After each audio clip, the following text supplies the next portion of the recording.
On April 14, 1912, the greatest passenger ship in the world at the time was sailing across the North Atlantic Ocean. The ship, often called the Unsinkable, was about to face one of the greatest tragedies in history. This is the story of a boy who survived the shadow of memories that haunted him for the rest of his life. Frankie Goldsmith, a 9-year-old boy, was traveling with his family aboard the Titanic to start a new life in Detroit, USA. They were filled with hope, but on the night of April 14th, those hopes were shattered. On that fateful night, a massive iceberg emerged directly in the ship's path. There was no way to avoid it. The Titanic collided head-on with the iceberg, and within just a few hours, the so-called unsinkable ship disappeared beneath the icy waters of the Atlantic. Frankie and his mother were rescued onto a lifeboat, but his father wasn't as fortunate. His father's last words to him were, "Goodbye, Frankie. I'll see you again." However, Frankie never saw his father again.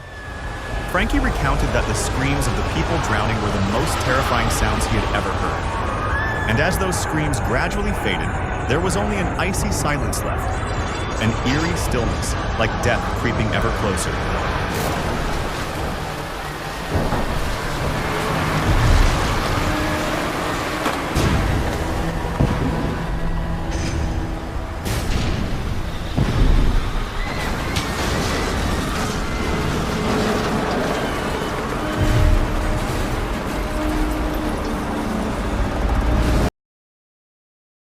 After losing his father, Frankie and his mother moved to Detroit and settled near Navin Field, a baseball stadium.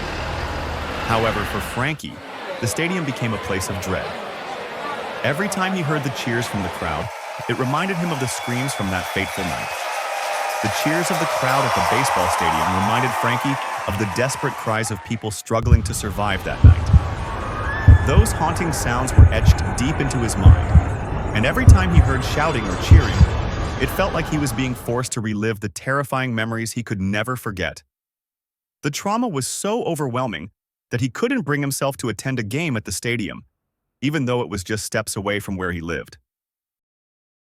Despite the hardships he endured, Frankie managed to build a new life for himself. He married, had 3 sons, and worked as a photographer during World War II. Through resilience and determination, he found a way to move forward with strength, even as the shadows of his past lingered in his heart.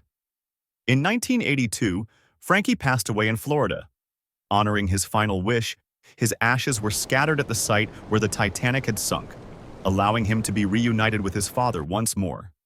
It was a gesture of enduring love and longing, a bond that remained unbroken, even after so many years.